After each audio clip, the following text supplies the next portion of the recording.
vamos a convencer al gobierno. ¿A qué? ¿A qué? ¿A qué? Más economía, más veracidad, más realidad, más gato. ¿A qué? Más inversiones, más negocios, más tácticas, de todo más es más gato. ¿A qué? Más índices de la onda bursátil es más gato. ¿A qué? ¿Cómo van? ¿Qué captan? ¿Qué captan? Se anima a pegarlo más y más y más y más y más. El único. Más gato. Tírenme el papel para abajo, yo lo veo para arriba. ¿Qué captan? Para arriba, para arriba, para arriba, para arriba. ¿Cómo van? Más gato. Cagando. ¿Qué captan? Más gato. Cagando. ¿Qué captan? Más gato. ¿Qué hacemos? ¿A dónde voy con esto? Quizá me equivoco yo, pero bueno, a nosotros no nos puede pasar nada, nada, nada. Para mí, país, eh, eh,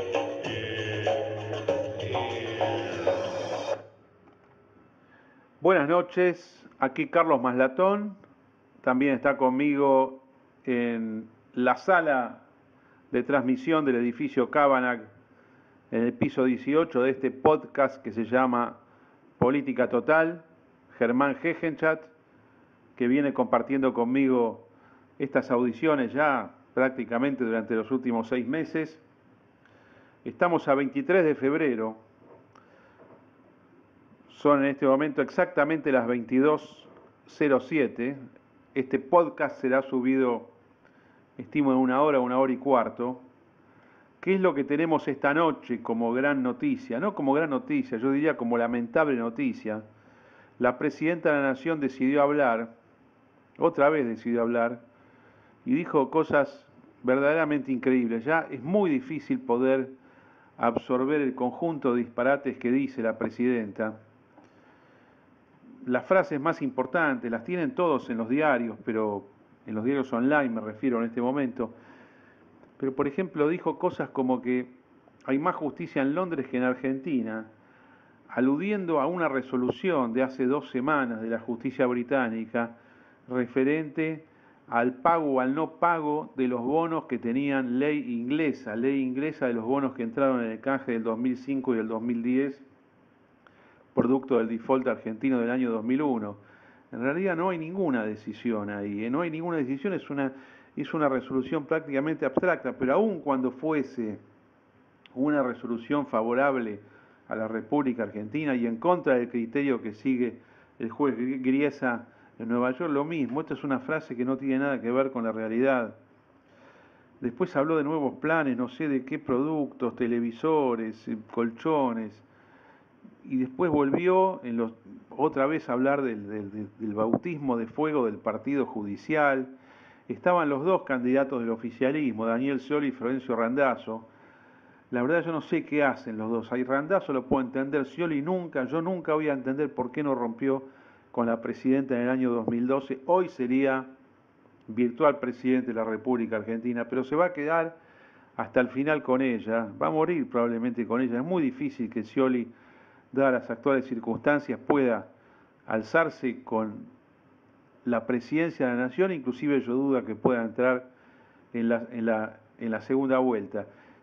Bueno, en las últimas horas también se lo vio muy firme a Macri, o por lo menos los macristas dicen que está muy firme, sin duda envalentonados con lo de Reutemann, adjudicándose triunfo en Mendoza que no es de ellos, pero es cómo se sienten. Esto es importante tenerlo en cuenta, cómo se siente cada candidato, cómo se siente cada equipo de candidatos. Y la verdad que los macristas se sienten en ascenso, van subiendo de a poco y ya creen que ganaron las elecciones. Falta mucho para que esto se pueda decir, además hay elecciones provinciales, municipales antes, hay paso, después hay primera vuelta, segunda vuelta.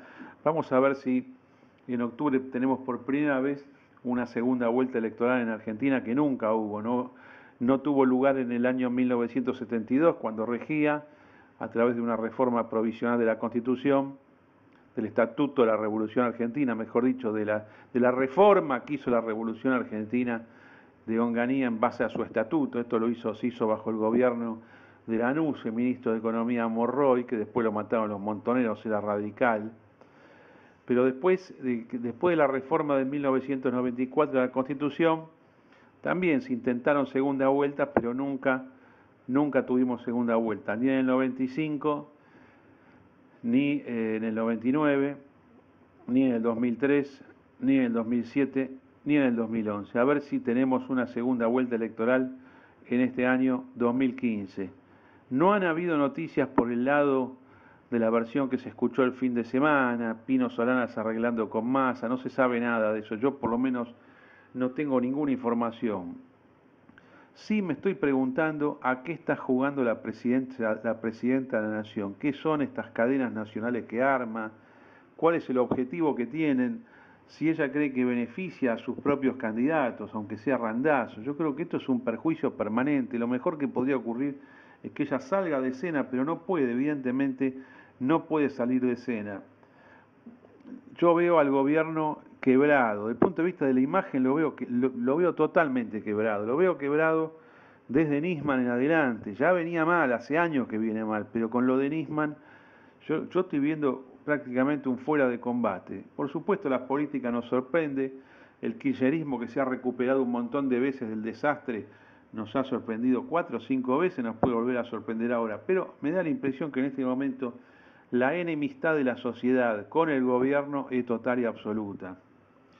Frente a esto, ¿qué tenemos? Tenemos un escenario económico distinto, no la economía del día a día que está mal, que es floja, que es inflacionaria y que es recesiva. Yo no comparto la visión de algunos economistas de que la inflación paró. Yo no sé dónde paró la inflación sigue siendo altísima, con recesión. Lo que sí tenemos como novedad es el comportamiento de los mercados financieros en Argentina.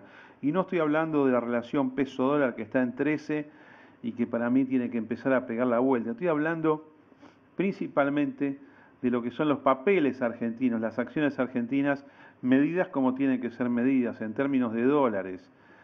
Miren amigos, por ejemplo, voy a tomar 4 o 5 papeles que son muy representativos. Uno es Banco de Galicia. Banco de Galicia que cotiza en el Nasdaq de Nueva York. Hoy cerró su precio a $21.69. Para dar una idea de lo que significa esto, en la caída del 2011, perdón, la caída del 2012, después de la confiscación de YPF, esto valía, le voy a decir cuánto, $4.14. Quiere decir que desde ese mínimo, que fue junio del año 2012, hasta ahora, Galicia subió de 4,14 al máximo intradiario de hoy, que fue, estoy viendo acá en mi gráfico, 21,75 para cerrar en 21,69. O sea, estamos hablando de 5 veces de subida desde el mínimo. Pero lo interesante es que está rompiendo todas las resistencias, este papel está rompiendo todas las resistencias que eran imposibles de superar en las distintas recuperaciones que tuvo el mercado argentino. La recuperación del año 2003 al 2005, la recuperación del año 2009 al 2010 y la recuperación que tuvo lugar hacia mitad del año pasado, antes de que Kicillof dijera que de ninguna manera iba a arreglar con los fondos buitres. O sea, por primera vez, miren la cantidad de años, en 13 años, 14 años, los papeles argentinos, ciertos papeles argentinos, que ahora voy a decir cuáles son, están superando una zona que era muy difícil de superar. Están saliendo de lo que técnicamente se llama una compresión lateral de precios. ¿Cómo se explica? La economía mal, la bolsa bien. Así es como funciona el mercado. Los mercados financieros van siempre antes que la economía real. Probablemente el principal argumento que cualquier analista podría tener en este momento, cualquier analista técnico de mercado, de por qué pasa esto y si lo quiere conjugar con el escenario político general, saben lo que tiene que decir, que el kirchnerismo está caído y que haga lo que haga, aunque intente un autogolpe de Estado, va a fracasar. Hoy los gráficos están diciendo que va a venir un cambio importantísimo en el país. no hace falta que estén los acontecimientos. Los acontecimientos después vienen, primero viene el mercado financiero. Otro papel de altísima importancia, Banco Francés. También Banco Francés ha superado las resistencias del año 2007, 2010 y 2014. Es decir, niveles de precio que no podía pasar, en este mes de febrero los ha superado. Para dar una idea, Banco Francés viene de un mínimo del año 2002, el ADR en Nueva York de $1.20, $1.20 en junio del año 2002. En este momento estamos en 17,57. Y las resistencias que no podía superar, que son las del año 2007, en un máximo de 13,54, y la del año 2011 en un máximo de 13,85. O sea, mercados confirmando alza. Banco Macro, que es el tercer banco argentino que cotiza en Nueva York, que no cotizaba en los años 90, no cotizaba. Este está un poquitito más atrasado respecto de que de la superación de los máximos del año 2010. Todo el mercado argentino hace techo con la muerte de Kirchner en octubre del año 2010. Entre octubre y noviembre del año 2010, hoy el Banco Macro superó los máximos del año 2010, que en ese momento habían sido estoy viendo acá en mi gráfico, $56,99, y hoy ha tocado 56,24. Le falta todavía un toque, probablemente veamos el máximo mañana, pero son apenas unos centavos. Contra esto, ¿qué es lo que tenemos? Una YPF muy en contrario de lo que acabo de comentarles, con los papeles de los bancos, totalmente quedada YPF en 25,75, está por debajo del precio que el gobierno pagó, proporcionalmente hablando, con motivo de la compensación del año pasado, de la confiscación que había tenido lugar en el año 2012. El market cap de YPF en este momento está en 10.100 millones de dólares, lo que vale en forma teórica de la empresa. Si multiplicamos la cantidad de papeles por el precio de mercado, está por debajo de lo que arregló Kicillof. Finalmente les quería hablar de Telecom, un papel que lleva, les voy a decir cuánto, desde abril de 1992, o sea, está por cumplir 23 años de cotización en bolsa. Todavía no superó las resistencias difíciles de los años 2005 y del año 2011, pero va camino. Yo estoy viendo acá el comportamiento, va camino a superar. Desde este punto de vista hay señales buenas para la Argentina del futuro, que no se relacionan con supuestos aciertos por parte del gobierno kirchnerista, sino todo lo contrario. Esto es por la expectativa de cambio y de superación de lo que han sido todos estos años de desatinos económicos, y parecería ser que el gobierno, por más que sigue tomando medidas totalmente equivocadas, no tiene ya la fuerza suficiente para torcer esta realidad de mercado que anticipa el cambio. Dos palabras nada más quiero decir sobre los dos principales índices bursátiles del mundo, que son el Dow Jones Industrial en Nueva York y el Nasdaq. Hoy el Dow hizo un máximo, mejor dicho, hoy no hizo máximo, pero la semana pasada tocó 18.144 puntos. Esto es máximo histórico. Para que se entienda qué significa esto, es triplicación del valor bursátil del mínimo de 6.469 puntos logrado en marzo del año 2009. ¿Qué quiere decir esto? Para los que siguen creyendo que estamos en una crisis mundial, solamente les digo que el índice Dow Jones triplicó sus valores respecto del piso de marzo del 2009, donde estamos por cumplir ya 6 años de desarrollo alcista, bullish de mercado. Pero la otra cosa importante, y acá va a haber próximamente un acontecimiento que va a dar que hablar, el Nasdaq, el índice Nasdaq Composite, que donde predominan las acciones tecnológicas y donde cotizan empresas estrafalarias, como por ejemplo Banco de Galicia de Buenos Aires, que cotizan en el Nasdaq, no todo es tecnológico en Nasdaq.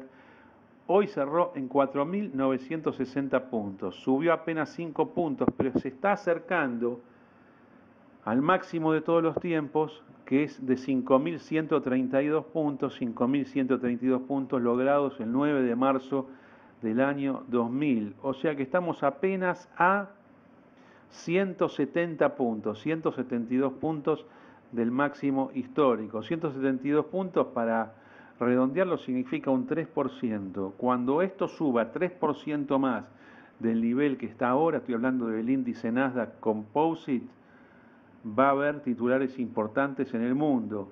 ¿Y saben lo que van a decir esos titulares? El Nasdaq tardó 15 años en poder recuperarse hacia los niveles máximos históricos que había logrado en marzo del año 2000. Es muy parecido a esto, a lo que ocurrió en el crack de 1929. La bolsa norteamericana tardó 20 años en volver al máximo. Todos estos comentarios los hago porque hay una cantidad, inclusive no solamente de personas comunes, sino economistas como Paul Krugman, Rubini, que se han dedicado a denostar el capitalismo, a denostar por lo menos esta fase del capitalismo, augurando desastres que nunca vinieron, mejor dicho, que vinieron, pero que así como vinieron, cesaron en un momento, ya no están más, pero hace mucho tiempo que no están mal. El que no se dio cuenta que la baja de los mercados terminó en marzo del 2009, no sé qué es lo que necesita. Miren, el Nasdaq Composite, lo que yo dije recién que vale 4.960 puntos, en el mes de marzo del año 2009 valía 1.265. Multiplican ustedes 1.250, así, pues en redondo, por 4 le va a dar 5.000. O sea, cuadruplicación de precios del Nasdaq en el término de apenas, que la verdad que es apenas 6 años, 6 años. Si alguien decía en marzo del 2009, dentro de 6 años esto va a valer 4 veces más que ahora, probablemente hubiera sido considerado un loco. Y esto es lo que pasa con los mercados, son pura sorpresa.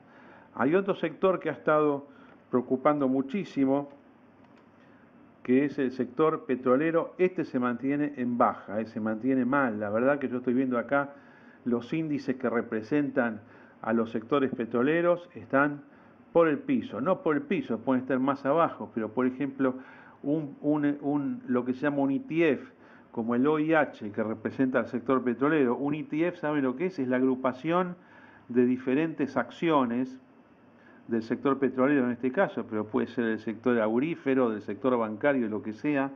Acá está, por ejemplo, en este índice está la empresa ítalo-argentina Tenaris, o si se quieren, luxemburguesa, no sé si está bien el gentilicio, italiana argentina Tenaris, de la familia Roca. Este índice, este ETF vale 35,43 cuando valía arriba de los 77 puntos hace 7 años, cuando fue la crisis del campo en Argentina. O sea, el sector commodities se mantiene bajo realmente. Después, otra cuestión que es conveniente ver es el petróleo crudo en general. El petróleo crudo se mantiene el contrato del mes de marzo con cotización en el mercado de Nueva York en $50,34. Esto hay que recordar, valía 3 veces más hace 7 años, valía $150 el contrato. Así son los ciclos de los commodities. No hay desde este punto de vista ventajas observables, fáciles para la República Argentina. Los commodities de la Argentina están verdaderamente flojos. Voy a ver si veo la soja ahora, mientras estoy conversando con ustedes. La soja sigue baja. Estamos hablando de $10,03 por bushel. Por bushel, esta es la medida con que cotiza en Chicago. Esto viene de 18, cae de 18 a 10 en el término de 2 años o 3 años, si quieren, desde el máximo del 2012. Por acá no se ve la recuperación, la euforia que necesita la economía argentina para salir. Por supuesto que también están las cuestiones de política económica, las cuestiones fiscales, las cuestiones tributarias, las cuestiones monetarias, la deuda pública acumulada por el país y por el Banco Central, por la Tesorería y por el Banco Central en los últimos años, que es la técnica que usó el kirchnerismo para durar y llegar hasta el final de su mandato. Parece mentira, faltan muy pocos meses para el recambio y desde este punto de vista, si querían alguna tranquilidad relativa, aunque las cosas mal, la están consiguiendo. ¿Cuánto desperdició el gobierno con sus errores políticos? No solamente con sus errores económicos, sino con los aires dictatoriales que ha ido mostrando en los últimos años. Acá me está diciendo por el Facebook un oyente de la emisora que se llama Carson Marsh, que ahora el día 27 se cumplen exactamente 3 años del famoso discurso de la presidenta Cristina del vamos con todos. El vamos con todos, ¿qué es lo que fue? Fue una declaración emitida por el gobierno kirchnerista después de ganar las elecciones del año 2011, las elecciones esas del 54%. Entonces dije, bueno, ahora vamos a cambiar todo. En ese cambiar todo, acá me está diciendo Carson Maxi, fue el 27 de febrero, es el tercer aniversario del Vamos por Todos, y además el 27 de febrero, por si alguien quiere hacer algún tipo de deducción conspirativa o alguna broma de mal gusto, es también el 82 aniversario del incendio del Parlamento alemán, del Reichstag.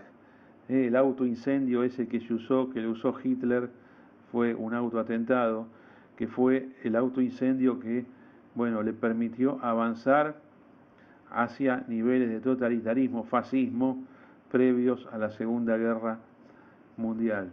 Son las 22:27, en este momento Carlos Maslatón le voy a ceder la palabra al compañero Germán Gegenchat para que analice los últimos eventos políticos. Mucho movimiento de armado y desarmado de listas en toda la República Argentina. A Macri se lo ve en ascenso, esta es la simple sensación, pero están todos peleando para ver cuántos dirigentes captan. Resulta que no era importante captar dirigentes, que las estructuras no eran importantes y que valía solamente el cabeza de lista, pero están todos armando estructura. Parecería ser que todos los intendentes detestables que hay en la República Argentina, los que tienen cara de malos, los que tienen cara de ladrones, todos los quieren tener adentro, inclusive el macrismo. Germán Gegenchat, ¿cómo vas? Bien, todo bien. La verdad que el análisis de mercado que hiciste es muy bueno. En alguna medida estamos rodeados de optimismo por parte del mercado, y aquellos fondos que se podían ahorrar en materia energética por la caída del petróleo se están perdiendo con la caída de la soja. Es decir, en realidad lo que está sucediendo en la economía recesiva que tenemos en el país es que beneficios y perjuicios se compensan para que la economía se vaya reduciendo al ritmo de la disminución de las reservas. Entonces, como la recesión es más fácil de alguna manera de disimular en el tiempo, entonces se trata de frenar de todas formas cualquier tipo de brote en un crecimiento del dólar, y de esa manera utilizan el dólar como anclaje de la inflación, pero con lo cual generan más recesión y a su vez también desempleo. De hecho, la política policial llevada adelante para controlar el precio del dólar como ancla de la inflación, una de las anclas de inflación, porque también está el control de precios y demás, se vio con la aplicación de una multa de 1.000 millones aparentemente, más un retiro del CUIT a una casa de cambio que tengo entendido que está radicada en la provincia de Buenos Aires, ¿no? Actualmente la está defendiendo justamente un personaje que ustedes deben conocer, que se llama León Arslanian, a esta casa de cambio. Es decir, hay una economía bastante policíaca en el mercado financiero para asfixiar cualquier tipo de brote de inflación en el país. Pero como todo, ¿no? Uno se sienta arriba de la olla sin apagar la llama y en algún momento va a salir por el aire. Lamentablemente esto ha sucedido en el país varias veces. Sin embargo, la mar de fondo es el optimismo hacia octubre de este año, lo cual, esa buena noticia respecto de cómo mira el mercado el futuro político de la Argentina no es en sí mismo una solución a los problemas económicos que tenemos hoy. Entonces, por un lado, la verdad que me gusta ver de que los mercados sean optimistas, porque los problemas que hay no desaparecen, pero el tratamiento de los mismos son con viento a favor, es decir, tenemos que esperar de que las medidas que se tomen a futuro sean las adecuadas y el ambiente donde van a caer va a ser favorable, pero obviamente si le erran, como se suele decir en el campo, si le erran el vizcachazo, entonces lógicamente va a suceder todo lo contrario. Sí, yo quiero insistir con algo que dije recién, perdón por ser reiterativo.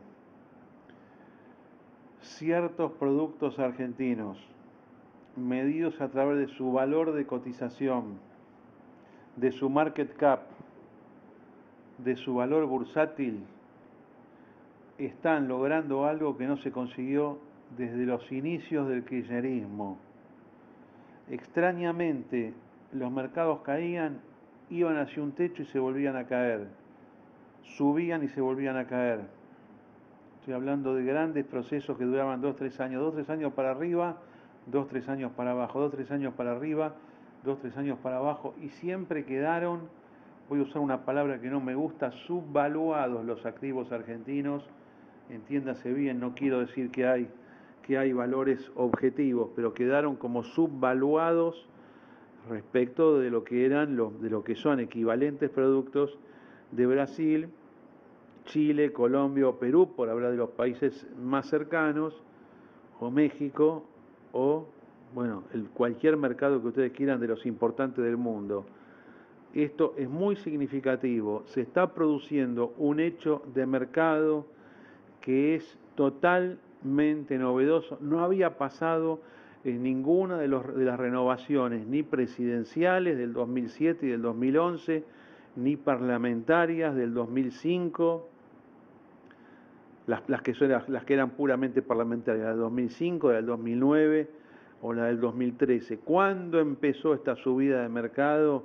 Empieza casualmente en junio del año 2013. ¿Qué es lo que pasó en junio del año 2013? Se decidió, bueno, tuvieron lugar las PASO y se partió el oficialismo.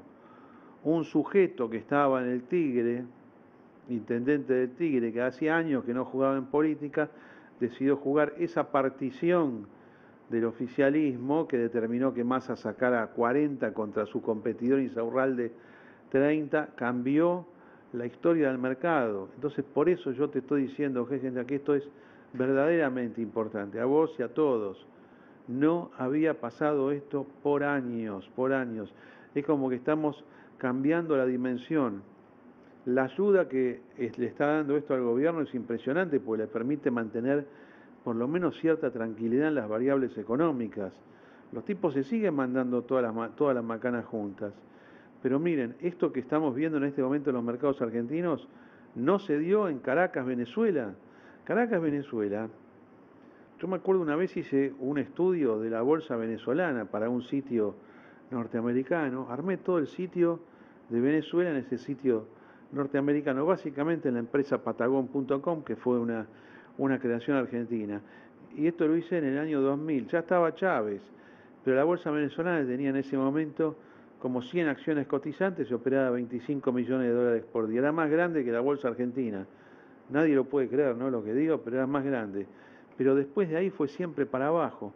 Nunca recuperó. Hoy la bolsa de Caracas está muerta. Con semejante país comunista no puede ni funcionar. Opera 200.000 dólares por día y nadie entiende todavía cómo funciona. Hay 3 o 4 empresas que cotizan nada más. Argentina es todo lo contrario. No es que están entrando empresas, simplemente lo que cotiza, alguien lo está comprando, hay una enorme demanda.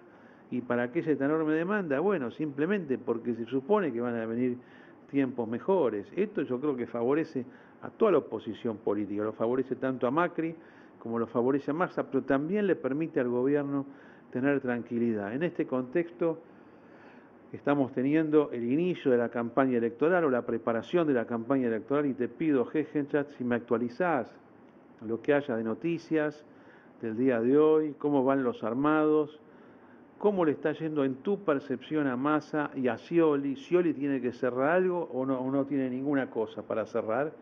Y bueno, y después me decís lo que está en el PRO. El PRO está verdaderamente eufórico.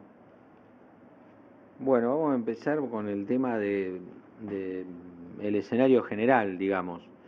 Es decir, sí, en este momento está en alza claramente la imagen de Macri, que está fuertemente impulsada también, digamos, por la noticia última de la entrada de Reutemann en su lista, o en apoyo a su lista, porque no es que esté en este momento como candidato en la provincia de Santa Fe, que reavivó la posibilidad de que Reutemann forme parte de una fórmula presidencial con Macri, que no tiene vicepresidente todavía, porque Gabriela Michetti decidió jugarse a ser jefa de gobierno en la ciudad de Buenos Aires. Entonces todo esto impulsa de alguna manera a Macri como figura de recambio del gobierno. Al mismo tiempo, lo que observamos es que Massa sigue trabajando dentro de la lógica que siempre tuvo, digamos, es decir, la lógica territorial de ir cerrando por todos lados y participando lo más posible en aquellos lugares donde tiene candidatos que pueden ser medianamente competitivos. Acá en la ciudad de Buenos Aires todo indica, en principio, de que no va a participar con candidatos propios, digamos, porque uno que se tentó al principio finalmente no aceptó, después lamentablemente tuvo una muerte muy trágica, me refiero a Tomás Bulat, y de ahí en adelante todos los demás candidatos de que se habló, que se estaba hablando y demás, bueno, forma parte de un proceso electoral las conversaciones entre todos los dirigentes, y eso fue lo que pasó. Se habló con todos los dirigentes, con toda amplitud, lo mismo que hizo el PRO también, ¿no? Con amplitud, pero no solamente en términos, digamos, amplitud de personas, sino que también en términos de amplitud ideológica. El PRO también ha sido muy amplio a la hora de armar, y también a la hora de comunicar.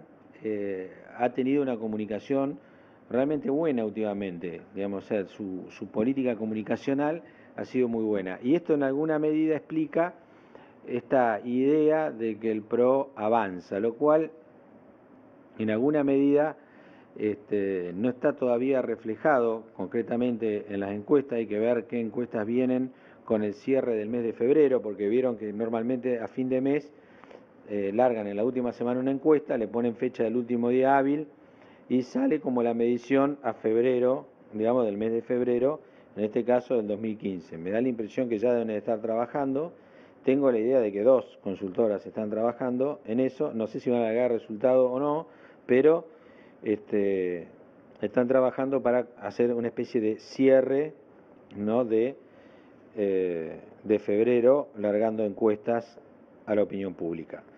De todas maneras, lo que se observa es que el retroceso que están teniendo los candidatos oficialistas, no tanto por la gestión propia de cada uno, es decir, no es lo que esté haciendo en realidad Scioli o lo que esté haciendo Randazzo lo que los perjudica, sino en general el hecho de participar del colectivo de gobierno liderado en la comunicación y en la decisión política por la Presidente, realmente no les permite practicar anclajes favorables con la sociedad. Entonces dice algo en cadena o larga una carta como la del 18F, que fue realmente sorprendente con el tema del partido judicial y demás, esa especie de PJ institucional, ¿no? El partido judicial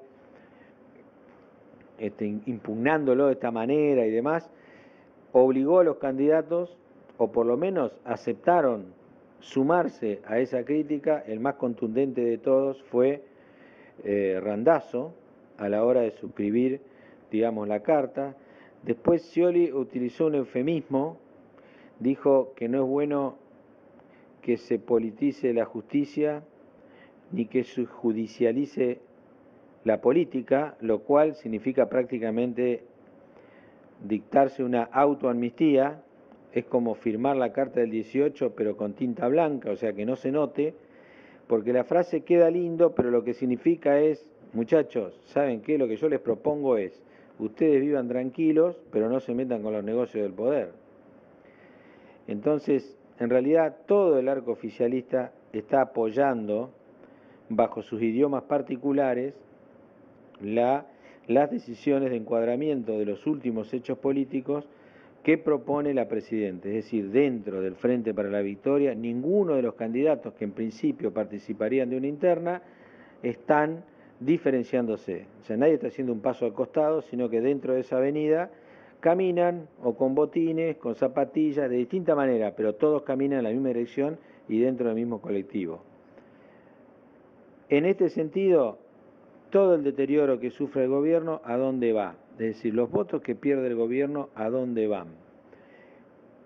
Por una cuestión de afinidad, el primer destinatario que puede recibir los votos peronistas que se desencantan, digamos, del Frente para la Victoria, que terminan de descubrir de que esa no es una opción peronista, o por lo menos no es una opción del peronismo que a ellos les gusta, entonces van a ir acumulando naturalmente, digamos, el apoyo político a Massa. Es muy difícil imaginarse alguna persona que antes del 18 de enero estaba votando al oficialismo y que después de lo de Nisman dijo no, yo acá corto, es decir, me doy cuenta de que este es un proceso que no tiene nada que ver con un proceso que busca consensos para realizarse, sino que directamente marcha hacia una ruptura con el orden constitucional, entonces va hasta acá llega mi tolerancia, entonces mira a las opciones de la oposición. ¿Cuál es la que considera más cercana? Quizá sea la de Massa. Entonces, en este sentido, nosotros podemos ensayar un razonamiento diciendo, bueno, en la medida que se perjudica el oficialismo, esas aguas van a parar a Massa. Ahora, ¿hasta qué punto puede llegar a beneficiar? Y bueno, si el gobierno se deteriora, por ejemplo, de 1 a 10, 3, 4, supongamos, bueno, puede llegar a favorecer en alguna medida a Massa. Ahora, si el gobierno se estrella de 10 sobre 10, entonces eso ya naturalmente coloca a la sociedad dentro de una decisión de opción de cambio mucho más potente. Entonces, las propuestas que tienen mayor porción de cambio, obviamente, van a ser favorecidas si el gobierno realmente se estrella. La verdad que nadie desea de que eso suceda porque estamos todos en el barco, es decir, nadie va va a hundir el barco de esa manera o va a desear eso de esa manera. Pero los efectos políticos creo que se dan un poco de esa manera. Me da la impresión que lo que marca el tiempo político en este momento es que las propuestas del oficialismo para sucederse a sí mismo están sufriendo una caída importante en la consideración pública. Y que esa caída importante, si bien todavía no se consolida detrás de uno de los candidatos, es previsible saber cuál va a ser el alineamiento final. Lo que nosotros estamos observando hoy en Macri es el marzo y abril que va a tener de viento a favor. ¿Por qué? Porque los distritos que adelantan sus elecciones son distritos que ya antes de empezar el proceso electoral eran distritos en los cuales Macri tenía una presencia importante, es decir, un viento a favor importante, es decir, se sabe de que en Santa Fe Macri era potente, de hecho en la elección del 2013 ya lo fue, ahora yo los saludo porque van a ganar, a mí me da la impresión, a riesgo, anótenlo todo, pero creo que Macri va a ganar por escaso margen, pero va a ganar en la provincia de Santa Fe. Después le queda la elección de Córdoba, donde también está bien posicionado, va a andar bien, y la de Mendoza, que se la adjudican, pero en realidad me parece que es una elección en la que ganó el radicalismo fuertemente y ganó el Partido Demócrata con una definición hacia el masismo en la ciudad, en el departamento de San Carlos, digamos, y no pasó más de eso. Ahora hay que esperar, obviamente, las elecciones de Salta, entonces de Santa Fe, y veremos qué pasa también en otras provincias. Pero fundamentalmente lo que quiero decir es que si nos guiamos por los hechos, el cronograma electoral hasta ahora lo que está haciendo es ratificar lo que se esperaba antes. No es que se dé una cosa extraordinaria a favor de ninguno de los sectores de la oposición. Se sabía perfectamente que la propuesta radical ganaba y por mucha diferencia en Mendoza. Se sabía perfectamente que el PRO podía ganar en Santa Fe, tenía grandes posibilidades de hacerlo después de la performance que había tenido el PRO en la elección del 2013, 2013, y de esta manera, digamos, se están ratificando las tendencias que había antes. Ahora, ¿qué es lo que sucede? Como se dan un poquito todas juntas, puede llegar lo que se llega a pensar, la imagen que se instala es, bueno, Macri se despega y todos los demás pierden. Bueno, yo lo que diría es, esperemos a ver cómo se van desarrollando los hechos. Pero hoy por hoy es más novedad lo que se ha destruido el oficialismo después de lo de Nisman que lo que puede llegar a crecer o no en términos electorales Macri en los sectores donde ya tenía el campo arado, digamos, para poder ir para adelante. Esto es lo que a mí me parece, es decir, no ser ni tan eufóricos con Macri, ni tan pesimistas tampoco con todo el resto de la oferta electoral. Chats, a mí me gusta siempre, y a vos también, quizás no tanto como a mí, tratar de ver las intenciones de los que operan en política. Las intenciones y los deseos íntimos, que son psicológicos, inclusive pueden ser irracionales. Yo te voy a hacer una pregunta, a ver si vos te animás a responderla. Y la pregunta es tan simple como lo siguiente: ¿qué es lo que quiere, qué es lo que desea la presidenta Cristina Kirchner en materia de elecciones de este año? Yo no puedo creer que ella no sepa o que no pueda ver que lo que está haciendo perjudica a cualquiera de sus dos candidatos, a Scioli y Randazzo. Y me pregunto todos los días si no querrá que ellos pierdan, porque a veces se da mucho esto. Uno es dirigente de una cosa, domina una cosa, y dice, bueno, yo estuve acá todos estos años, ahora me voy, pero cuando me voy yo quiero que esto que yo dirigí, que era mío, se destruya. Y prefiero que los que me van a suceder teóricamente, en este caso Randazzo y Scioli, o Randazzo más que Scioli, sí, listo, compitan, pero yo quiero que pierdan. A lo sumo yo me hubiera bancado, por tratando de ver la mente de la presidenta, que mi hijo Máximo Kirchner sea el presidente de la Nación Argentina. Yo creo que no podía ningún cargo electivo Máximo Kirchner, porque obviamente sería repudiado por el pueblo, ¿no? Llega un momento que no funciona el fraude electoral. Vos ayer lo habías dicho. Vos podés hacer un fraude de 20 puntos, pero si el 80 te vota en contra, por más que hagas 20, no te sirve de nada. Tenés que cambiar enteramente las urnas, totalmente las urnas, a la venezolana o peor. ¿Qué es lo que quiere Cristina Kirchner? Hoy, haciendo las declaraciones con sus dos candidatos, lo revienta. La gente está huyendo despavorida de cualquier cosa que signifique oficialismo. Digo, ¿no estará jugando en contra y prefiere que el poder quede en manos de alguien que ni siquiera pasó ni 2 minutos por el kirchnerismo? Ahora viene, el 1 de marzo viene el periodo ordinario de sesiones, ¿viste? La apertura de las sesiones de la presidenta, que va a ser una marcha descomunal. El año pasado, la apertura de las sesiones ordinarias, creo que cayó un día sábado, 1 de marzo. Sí, cayó sábado, por eso ahora cae domingo 1. Bueno, ella se dedicó como 5 minutos a hablar de Macri, a elogiarlo, a levantarlo, a ponerlo como el competidor del gobierno. Estas son cosas que inclusive a veces se pueden pactar entre las partes, que es lo que yo creo que existió con el macrismo ya desde el año 2011. ¿Qué es lo que busca? Toda esta introducción para preguntarte cuál es el deseo íntimo de Cristina Kirchner, si vos lo podés leer o deducir. Bueno, en términos psicológicos creo que nunca esperó tener un final, o por lo menos tener una etapa de partida de la presidencia con este nivel de deterioro político. Es decir, yo creo que pensaba que iba a poder señalar a su sucesor en una manera más clara. Es decir, el ideal del sucesor era un tipo muy maleable, pero que políticamente dependa, electoralmente dependa de ella. Entonces ahí tuvo dos problemas. Primero, que quien tiene los votos es Scioli, y esos votos no dependen de ella, sino que a medida que pasa el tiempo son cada vez más de Scioli y menos de Cristina. Y por otro lado, el candidato alternativo es Randazzo. Y Randazzo no es una persona maleable como Scioli.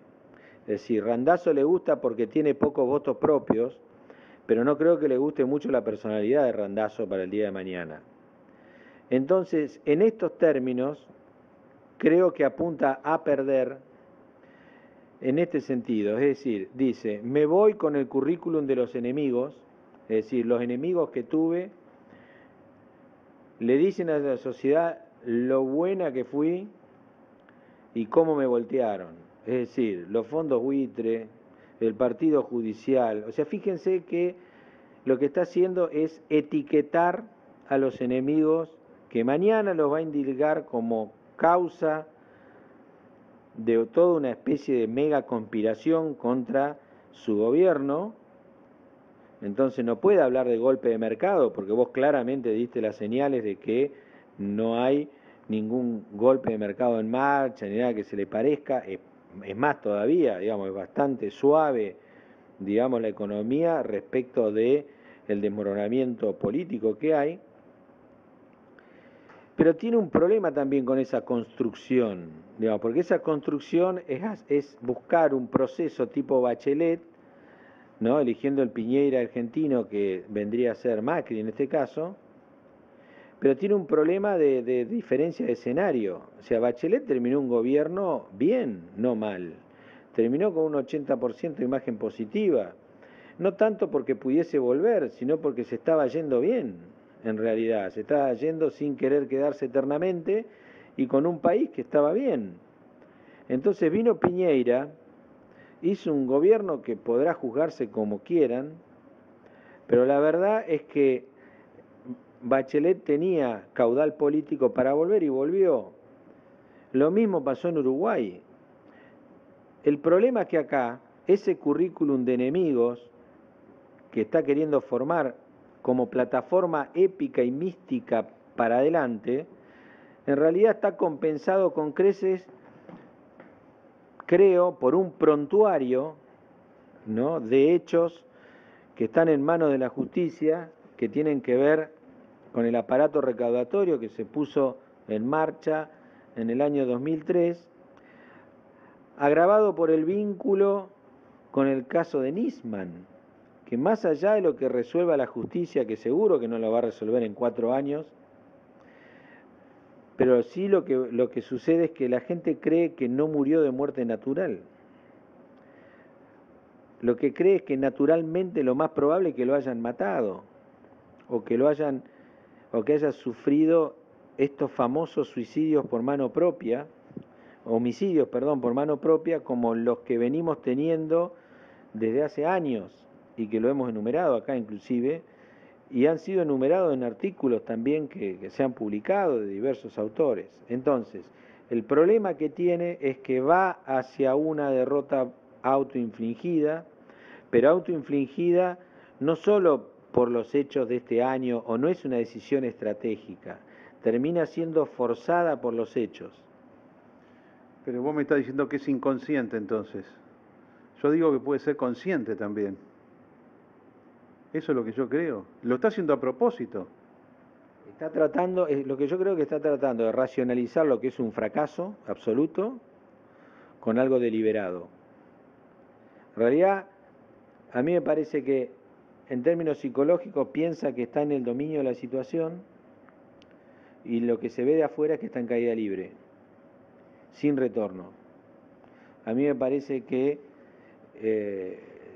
el desmadre total que tiene en esta etapa, en términos políticos, sobre todo el default político que significa todo lo que estamos viviendo, le está clausurando la posibilidad de pensar en términos de hipótesis un regreso, sea tras un gobierno de Macri que le vaya mal, o un gobierno de quien sea que le vaya mal, porque si al gobierno que viene le va normal, ni siquiera ni siquiera medianamente mal, pero no tiene ninguna posibilidad de volver. O sea, no nos olvidemos que en América Latina todos los gobiernos han reelegido. En términos generales, la reelección es la regla. La gente no le gusta cambiar si no hay motivos contundentes para hacerlo. Y en general, salvo los casos de Chile y Uruguay, no hay regresos de presidentes que han terminado sus mandatos. Bueno, hasta antes de Nisman, y especialmente se habló mucho a final del año pasado, la posibilidad de que en la boleta de este año nosotros tengamos presidente y vicepresidente, después la boleta de senador, donde correspondía a la boleta de senador, que se elige en 1/3 de las provincias nomás, después la de diputada nacional. Estoy hablando de la elección nacional. ¿Cómo es la típica papeleta sábana? Es primera sección, presidente, vicepresidente; segunda, senador si corresponde; tercera, la lista de diputados nacionales de cada distrito; después, gobernador de la provincia, intendente de la provincia si corresponde, y concejales. Más o menos es esto. A veces la boleta va separada, como en el caso de las provincias que tienen una reglamentación que tiene que ir separada, a veces va junta. Pero no importa, si vos visualizás octubre, o mejor dicho, la primera vuelta electoral, septiembre, esto es lo que vas a ver. Ahora, se especuló mucho con un cargo, la verdad, estrafalario también, ridículo, que es el Parlamento del Mercosur, el Parlasur. Entonces Argentina podría determinar que los representantes se eligen por el voto popular. Por el voto popular, que quiere decir que los partidos presentarían listas con candidatos y que pegarían a esa lista por candidato en la categoría esta de miembro del Parlasur a la boleta de presidente y vicepresidente. Y una de las cosas que se decía, que la primera boleta acá podría ser Cristina Kirchner. Entonces, que Cristina Kirchner, candidata a diputada del Mercosur. Después, ¿quién viene? Bueno, viene Scioli o viene Randazzo, y después todo lo demás. Sin paso esto inclusive, porque no está establecido que tenga que haber paso para esta categoría de cargos. ¿Por qué querían hacer esto? ¿Por qué algunos lo deben querer hacer? Porque dice, bueno, Cristina Kirchner nos garantiza un piso de 35% de los votos y ella arrastraría al conjunto de los siguientes cargos electivos, siendo más importante que el presidente de la Nación y arrastrando al presidente de la Nación al camino victorioso de las urnas. ¿Crees que pueden jugarse algo así todavía? Bueno, vos no sos encuestador, Gegencha, pero te pregunto, ¿eso pegaría a favor o pegaría en contra? Mira, el hecho de que se busque la elección separada en los distritos te demuestra claramente que la ven como piantavotos, o de alguna manera no la ven favorable para mantener los poderes territoriales que tienen en las provincias. O sea, si no tiene sentido que adelanten las elecciones.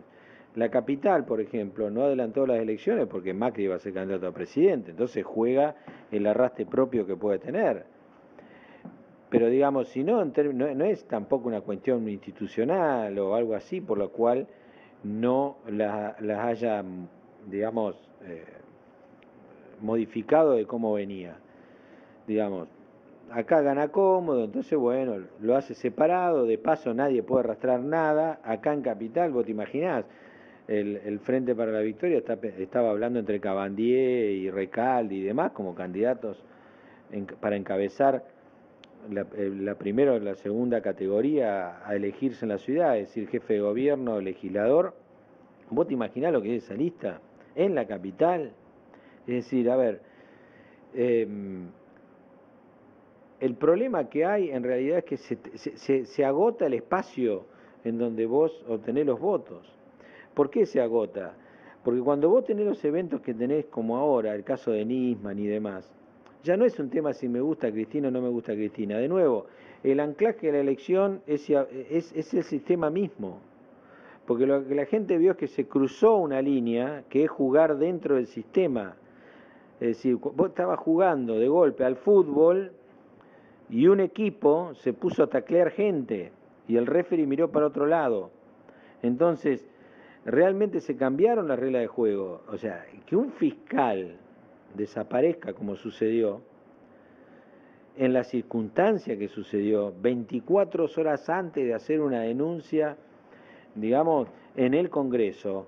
Es decir, a ver, que se pongan a hablar de la causa judicial o que se pongan a hablar, digamos, de los jueces que lo tienen que juzgar, significa que lo que no quieren hablar es del hecho en sí mismo, que es el tema de Nisman, que es mucho más grave que la demora del caso de la AMIA inclusive, porque digamos, ya estaba asimilado prácticamente por la sociedad de que la AMIA iba camino al freezer como causa después de 20 y pico de años. Es decir, yo no sé si nadie se dio cuenta de eso, pero el tema de la AMIA terminó siendo un recuerdo de 400 personas todos los años frente a la AMIA.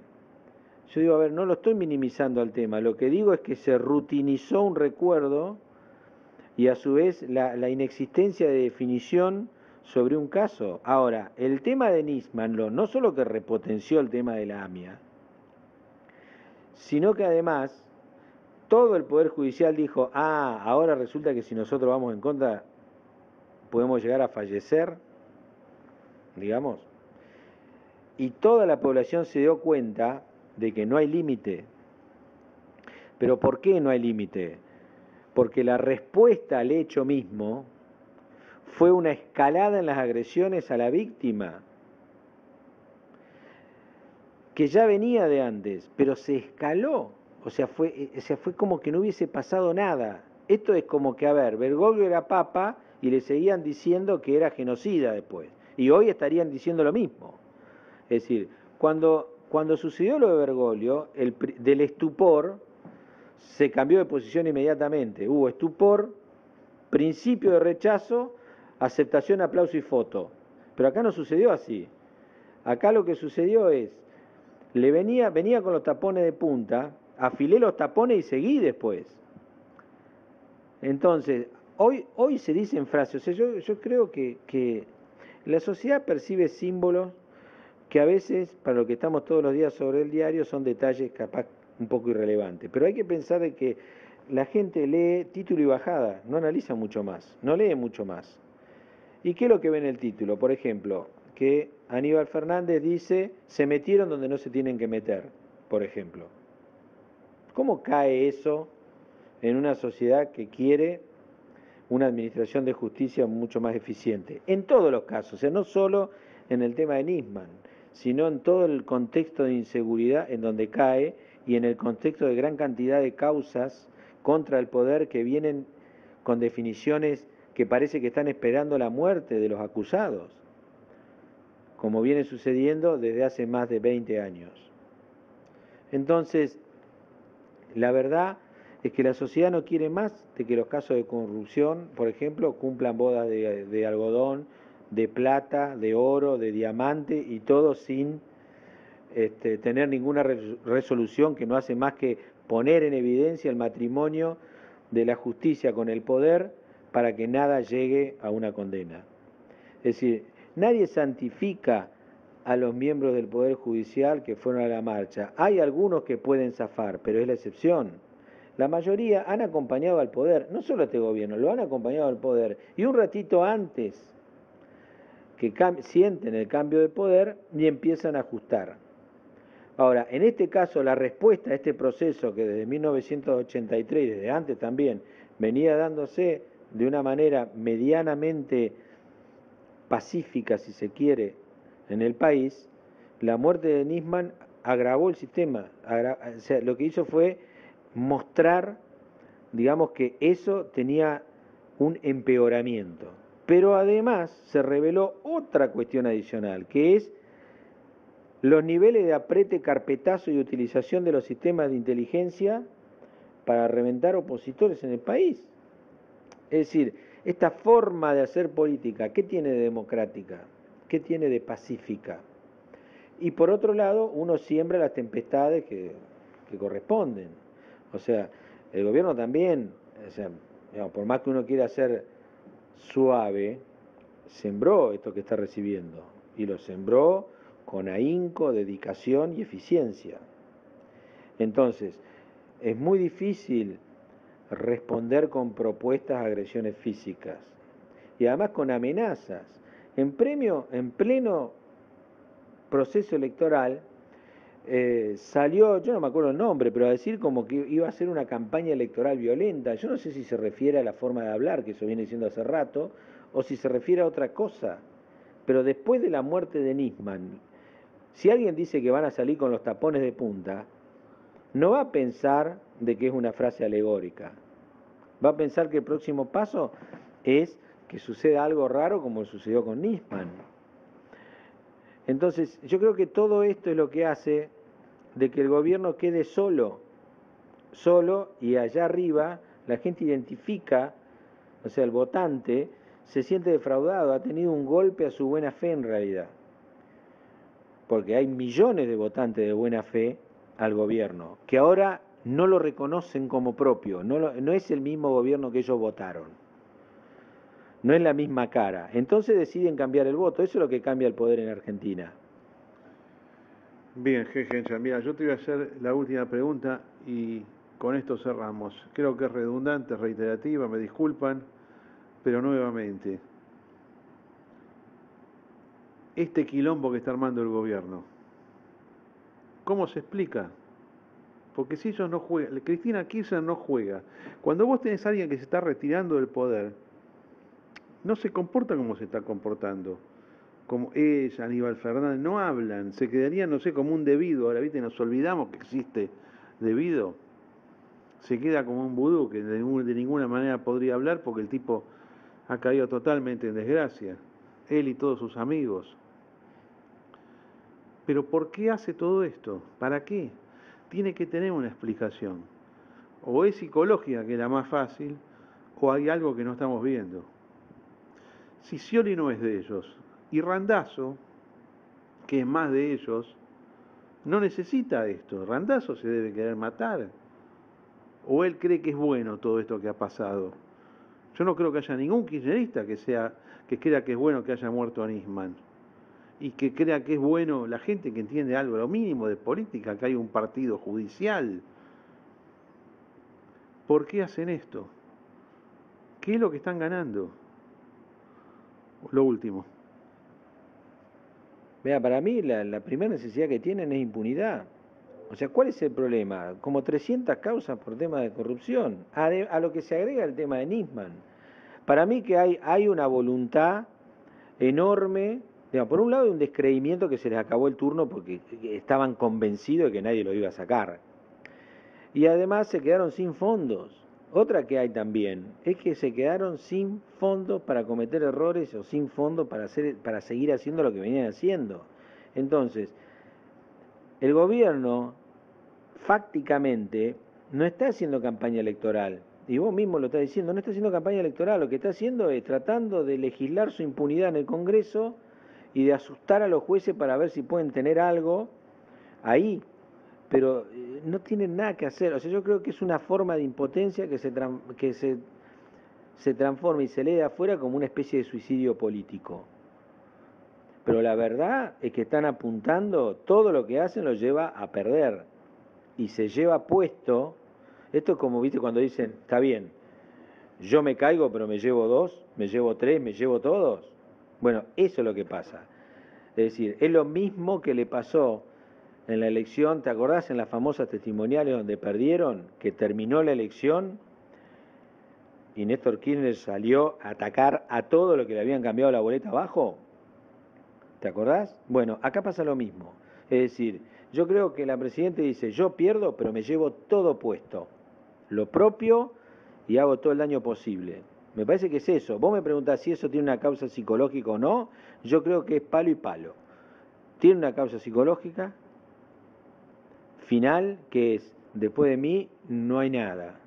Obviamente la patria, olvidémonos, si le importa el país, la gente, yo no lo veo, porque si no, no harían esto.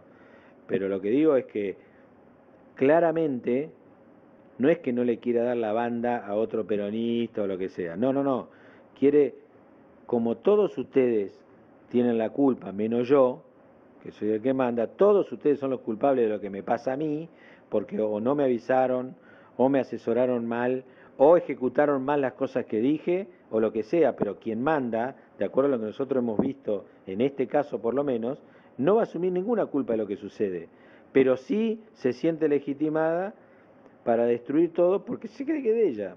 Entonces, esto es lo que pasa. Yo creo que sí hay una razón psicológica atrás. Sí la hay. Bueno, con lo cual, si es así, y veo que estamos coincidiendo aproximadamente en la lectura, lo más fácil de tolerar para ella es destruir políticamente a los que están cercanos a ella, echándole la culpa justamente de que no pudo continuar. Ya vienen los fracasos del 2012, con las marchas, las que no pudo hacer la reforma de la Constitución. Ella quería hacer la de Hugo Chávez, no la pudo hacer. Bueno, ahora castigo a todos los que son cercanos a mí y a los que rompieron como Massa. Y el 10 de diciembre entrego a la banda presidencial a Mauricio Macri. Esta es la lógica. Por eso es que Mauricio Macri es, en cierta medida, el entendimiento con el gobierno. Esto es así como yo lo veo. Y además, si en un principio, digamos, Mauricio Macri era visualizado como el Piñera que me convenía que me suceda, hoy también me conviene porque es el látigo con lo que lo castigo a ustedes. ¿Se entiende? Entonces, sin duda que hay siempre, o sea, todos nosotros somos un conjunto, ¿no? En donde las cuestiones psicológicas están presentes y son muy importantes. Pero digamos, más que digamos, este análisis, vos, o sea, obviamente que uno lo tiene en cuenta siempre a todo esto para hacer prognosis, digamos, para tratar de adelantar lo que va a suceder. Uno lo hace a lo mejor no con tanta vehemencia ni todo el tiempo, ¿no? Pues si no parece que uno estaría haciendo psicología política, pero sí influye mucho en el hombre de poder, digamos, su psiquis, su moral, ese tipo de cosas influyen. ¿Por qué? Porque en el poder, digamos, es el único límite que tenés. Entonces, mucho más con este perfil de liderazgo. Y sí, a mí me parece que está rompiendo todo lo propio, y si Macri antes me convenía, ahora lo proyecto como castigo. Bueno, hemos cerrado el programa de hoy. Gracias a todos, amigos. Mañana seguimos simplemente con las noticias que vayan sucediendo. Gracias, hasta mañana.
Estamos escuchando, estimados oyentes, la versión comunista china de la Internacional.